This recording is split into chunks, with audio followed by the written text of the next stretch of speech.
Okay, here we are moving right along with the third installment of the Mutant Massacre story arc.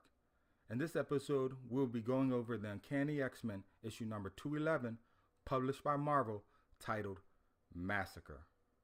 Well down below the streets of Manhattan, a rogue squadron of killers comes across a small band of derelict mutants, known only as the Morlocks. A group ostracized from society that both does not want them and is ashamed of them. Here below the very feet of such society they dwell in peace. That is, up until now. Quickly, with the dexterity of a skilled marksman, Scalp Hunter assembles a gun designed especially for this occasion. With the pull of his finger, he blasts the room into disarray. Swiftly, the one known as Riptide whirls onto the scene to clean up the mess. The human whirlwind spins so fast, the projectile that spurned from the vortex of destruction can penetrate the hardest of substance. All those in the vicinity without impregnable skin fall like ripe corn before the scythe. And even those that have formidable defenses are properly neutralized and then exterminated. But not all are eliminated.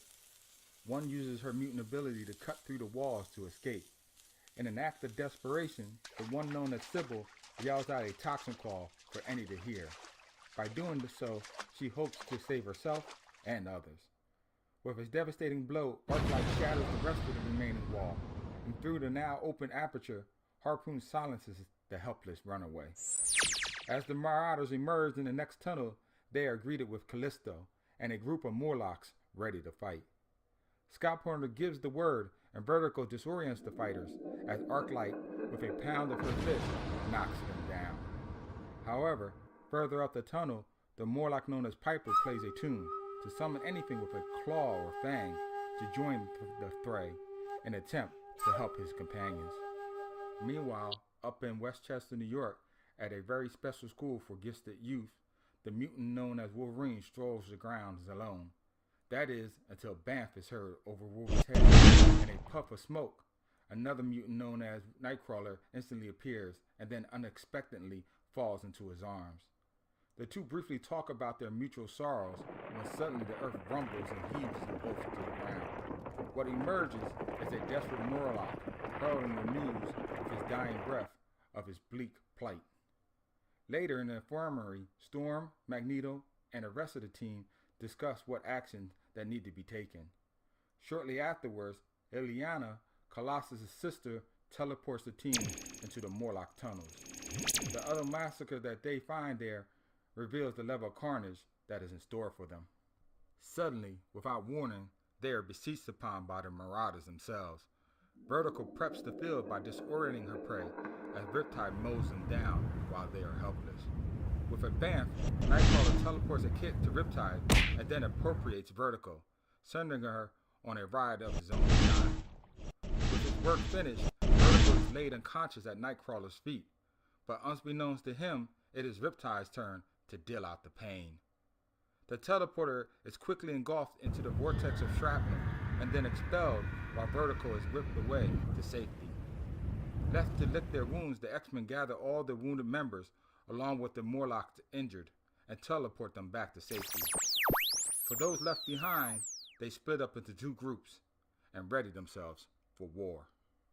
While a little later, at another area of the tunnel, Scalp Hunter deals out to any and everyone he finds. This includes women, children, and the elderly. The shot is heard by Kitty Pryde and Colossus. Taking no chances, the powerhouse rips off a piece of the earth and hurls it at the unsuspecting murderers. Arclight sees the rock in time and shatters it with her raw power. Colossus presses the attack, but Arclight proves the better fighter by pounding the metal powerhouse into the wall and then putting on the finishing touches. Shadowcat, watching it all take place, stands by in horror. In her dismay, Scalp Hunter gets the drop on her and pulls the trigger at point-blank range. Kitty, unaffected by the bullet, dives into the fallen rubble in search for Peter. Elsewhere, the second group of X-Men are able to find some more Morlocks and escort them to safety. At the end of the tunnel, Wolverine sniffs the air to discover familiar scents, and one in particular he questions the validity of. When suddenly the wall opposite of them explodes outward, revealing Colossus, Kitty, and the deceased Annalie. With no time to grieve, another explosion lands at their feet, galvanizing the X-Men into battle. Quickly, the Marauders are on them again. This time, Wolverine is the first to draw blood, as Scrambler attempts to distort Storm's powers. Little does he know that they have already been distorted. Riptide unleashes death into the remaining masses as Colossus shields the wounded. Rogue attempts to help Colossus, but Scrambler nullifies her powers, but in touching him, she touches him back and nullifies him as well. Harpoon sidesteps Colossus and hurls a spear at the vulnerable Rogue. Quickly, Kitty grabs hold of Rogue, hoping the spear will pass right through them both, but something unexpected happens. Peter, enraged with the carnage Riptide has caused, grabs him by the neck and snaps him in two. Turning to execute Harpoon as well, Peter finds that the remaining Marauders have fled the scene. Storm tries to help Shadowcat to her feet, but finds that she can no longer stay in solid form.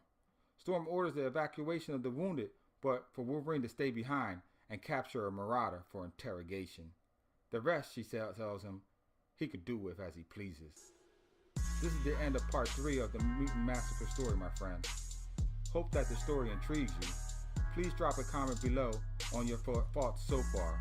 Until then, like, subscribe, and hit that bell icon so that you don't miss out on the next episode. As always, keep reading.